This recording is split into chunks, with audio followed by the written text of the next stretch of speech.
Ich kann mir nicht vorstellen.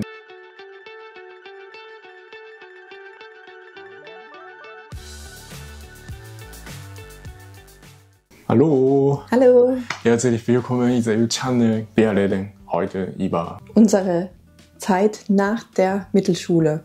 Was haben wir danach gemacht? Okay, bei mir, ich wollte in einer Schule Fußball spielen. Und diese Schule war gut für Fußball, sehr bekannt, deswegen bin ich hingegangen. Du konntest nach der Mittelschule selbst entscheiden oder mitentscheiden, genau. wo du hin willst? Ich habe entschieden und wollte ich noch mehr Fußball spielen. Und das war leider nicht nah, sondern ungefähr 90 Minuten musste ich mit den Zug oder Door-to-Door, wirklich 90 Minuten oder Stunde musste ich fahren. Und dann bin ich oft, mein Nachbar neben mir war auch ein Freund von mir. Dann, er hat auch Fußball gespielt, deswegen wir sind in die gleiche Schule.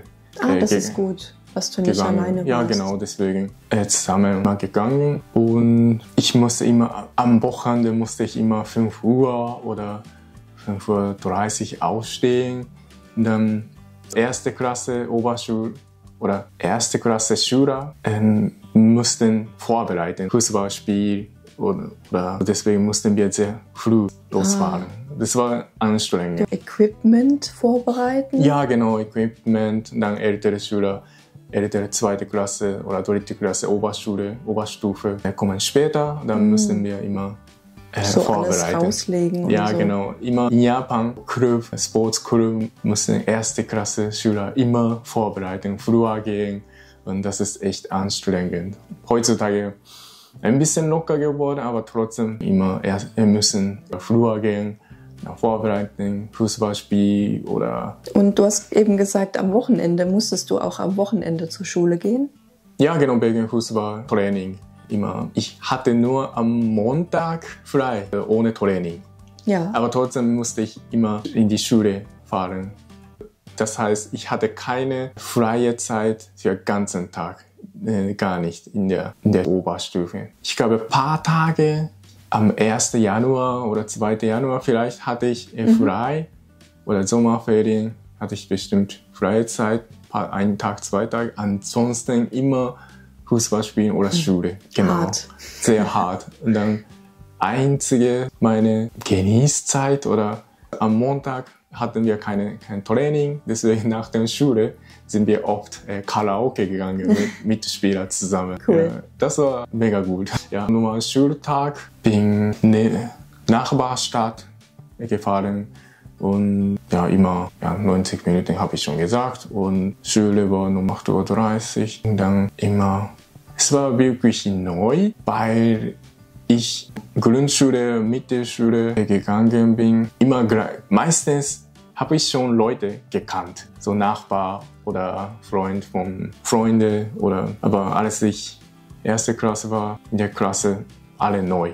Ich glaube, zum Glück war mein Nachbar auch dabei. Ja, das ist schön. Ja, genau, gleiche Klasse, deswegen war gut und fast viele habe ich ein paar Mitspieler auch dabei, aber wirklich neu, fast alle, 90% von der Klassenkameraden, alles neu. Deswegen war wirklich gutes Gefühl oder neue Leute kennengelernt.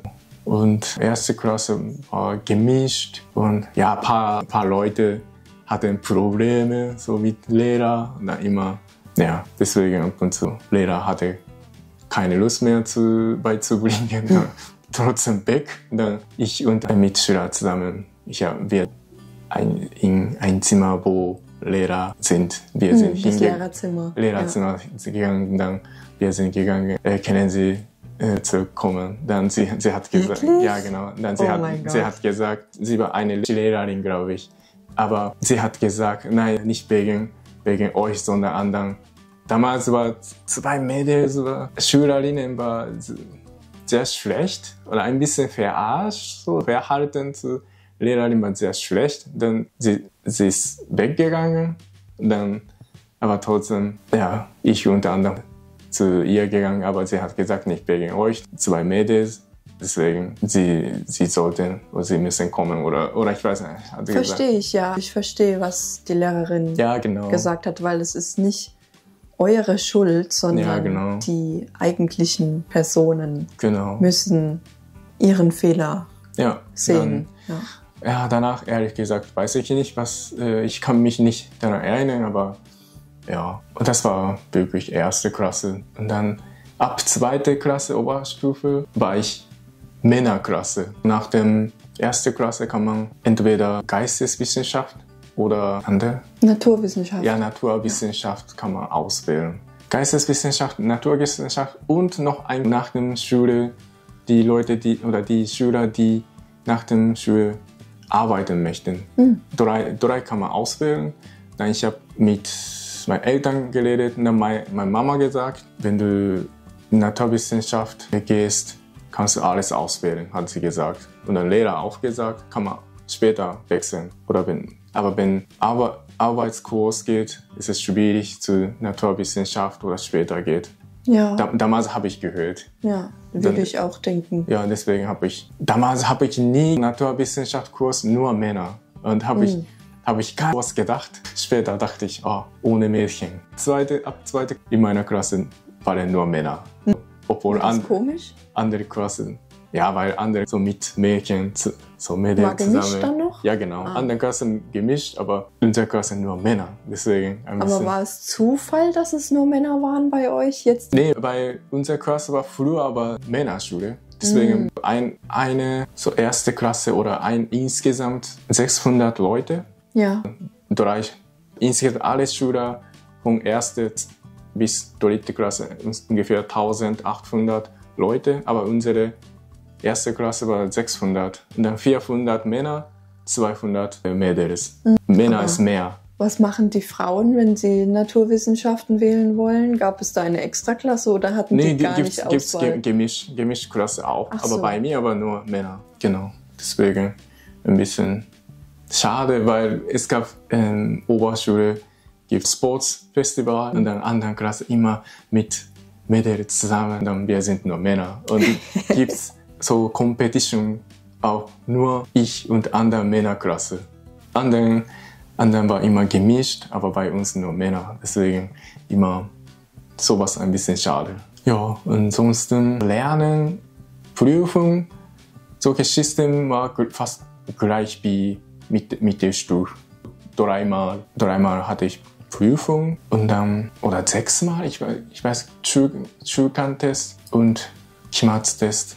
Dann ist Zwischenprüfung und Endeprüfung. Und 3 Stück im Jahr hatten wir. Und musstest du auch wie in der Mittelstufe jeden Tag Kanji lernen? Ich glaube ein bisschen weniger gab es noch. Ich kann mich nicht erinnern, aber wir haben natürlich Kanji auch gelernt. Ja, Kanji, so Japanisch, Geschichte, Physik, Mathe, Englisch. Ja, gibt es wirklich verschiedene.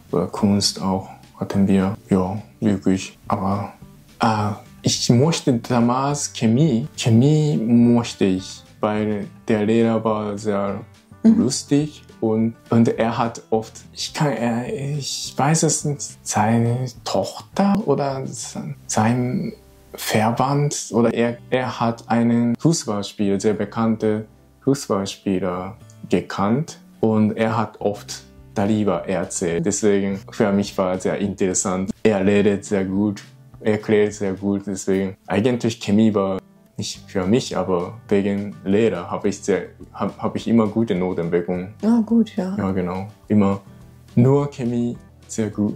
Habe ich immer gute Noten. Und als ich erste Klasse so unter 30 Punkte, wenn man unter 30 Punkte bekommt, sagt man in Japan Akaten, so rote Noten. Da muss man nochmal schreiben. Aber unsere Fußballschaft eine Regel. Wenn erste Klasse Schüler rote Punkte bekommt, muss man Haare rasieren oder zu kurz. Nicht Skinhead, aber ja, ein Milli, genau, 1 Milli rasieren, so Haare.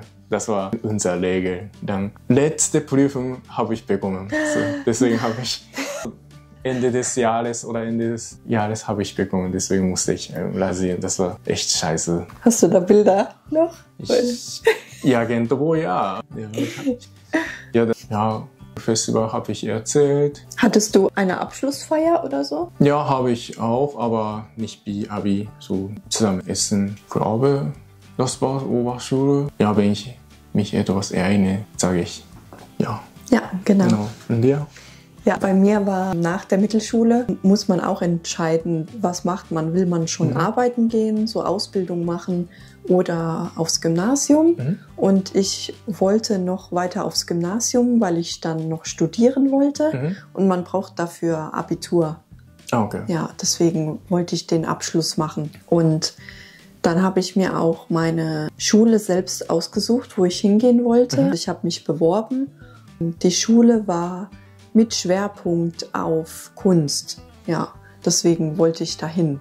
Und da wurde ich dann auch akzeptiert. Und da waren auch, ich glaube, 2 Leute aus meiner Schule, aus der Mittelschule, aus meiner Klasse. Die sind auch mit mir auf die neue Schule gegangen. Deswegen kannte ich auch schon ein paar Leute.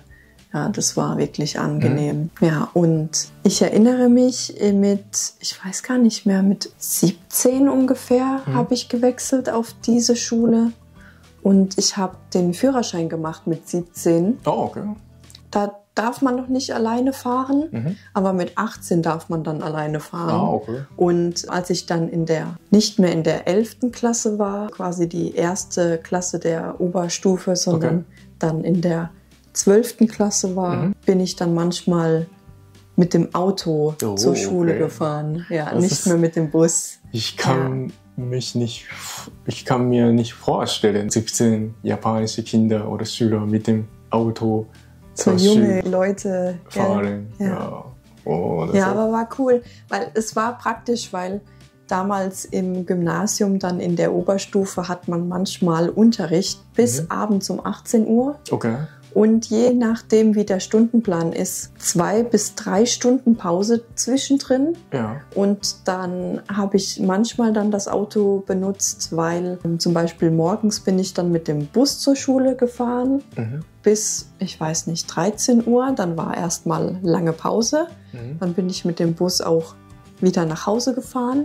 Und dann musste ich halt nachmittags um 16 Uhr nochmal hinfahren. Und für 2 Stunden. Und dann habe ich dann manchmal das Auto genommen dafür. Ja, das finde ich gut, sonst mit dem Zug dauert es so lang. Das und war dann lange, dunkel und gefährlich. Dann lieber mit dem Auto. Ja, ich glaube, Auto hat gedauert 12 Minuten oder so, 15 Minuten maximal. Und Bus war über eine halbe Stunde, 3/4 Stunde. Deswegen hat sich das gelohnt. Finde ich gut. Bin ich erstes Mal mit dem Auto von meiner Mama, mit pinkem Auto, bin ich zur Uni gegangen. Aber ja, wir reden über Uni-Zeit später oder bei anderen. Aber damals bin ich mit pinkes Auto Uni gefahren. Das war praktisch, aber sehr peinlich. Ja, aber du praktisch überpeinlich. Ja, mit dem Auto zur Schule. Ja, und man hat dann auch andere Schüler mitnehmen können, manchmal so in der gleiche Strecke. Ja. Ja. Und genau, ich habe mir dann meine Fächer selbst aussuchen dürfen. Man muss immer ein künstlerisches, ein naturwissenschaftliches und geisteswissenschaftlich, aber wenn man keine Kunst haben möchte, es gibt ja auch Leute, die hassen das ja nicht gut in Kunst, die können dann 2 naturwissenschaftliche Fächer wählen, aber müssen dann in die mündliche Prüfung in Kunst gehen oder so. Genau, man kann sich ein bisschen aussuchen, was man hat. Wie alle Schüler oder Schüler in Deutschland, gleiches System kann man oder Schüler können auswählen. Okay. Ja, in der Oberschule, es kommt auch auf das Bundesland drauf an, ob man dann 2 oder 3 oder 4 Hauptfächer hat. In Japan alle natürlich Grundschule, Mittelstufe oder sogar Oberstufe, alles schon ausgewählt. Wir konnten nicht auswählen. Dieses System erst ab Uni-Zeit ist Oberstufe konnten wir gar nicht auswählen. Immer alle gleiche, genau. Ja, und ich war zum Beispiel überhaupt nicht gut in Chemie und Physik auch nicht. Und ich konnte das sogar abwählen. Also ich glaube, in der 11. Klasse hatte ich das noch. Und ich habe wirklich fast keine Punkte bekommen. Oh, okay. Und dann habe ich abgewählt. Also ich hatte danach nie wieder Chemie und Physik. Ah, okay. Ja, nur am Anfang noch und danach nie wieder. Das fand ich sehr gut. Chemie ich persönlich finde ich okay, weil nur auswendig lernen. Und so wie Mathe eigentlich, Formeln und Strukturen lernen. Aber Mathe finde ich, ein bisschen muss man denken. Und dann meiner Meinung Chemie und Mathe ist gemischt ist Physik. Für mich Physik war mega schwierig. Stimmt. Aber Chemie für mich wirklich gut. Und Mathe war schwierig. So Rechnen oder so. Ja, und ich habe vor allem Kunst gewählt als Leistungsfach. Und ich erinnere mich, alle Leute, die in diesem Kunstkurs waren, wir hatten auch ein schwarzes Zeichenbuch. Und wir waren immer die interessanten Leute mit diesem Skizzenbuch. Wenn wir im Pausenhof, wir hatten eine Halle, wo wir, wenn es geregnet hat, waren wir immer drin. Und es gab da auch Stühle und Tische. Und manchmal, wenn wir freie Zeit hatten, wo ich nicht nach Hause gefahren bin, sondern ich hatte auch mal Lernzeit oder so, dann saßen wir da oft zusammen und haben auch gemalt. Einfach, ja, das fand ich sehr tolle Erinnerung. Und wir haben uns dann auch gezeigt, was wir gemalt haben. Ja. Ja, das ist sehr schön. Ich würde sagen, wir hatten Kantine. Erstes in meinem Life Kantine. Und gibt es keine wie Grundschule, Mittelstufe, sondern wir mussten selber so Bento von zu Hause mitnehmen oder in Kantine essen.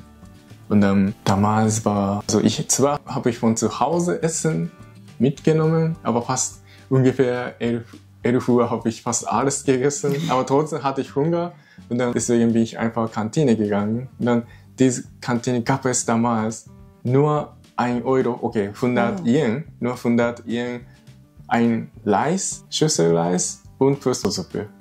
Nur 1 Euro konnte man essen. Deswegen habe ich damals Essen. Ja. Und gab es noch wie Pfandensystem. Kantine konnte man mitnehmen. Nicht nur dort essen und gibt es Bento, Teller. Wenn man diese Plastikteller 10 Stück oder 20 Stück sammelt, dann konnte man kostenlos essen. Wow.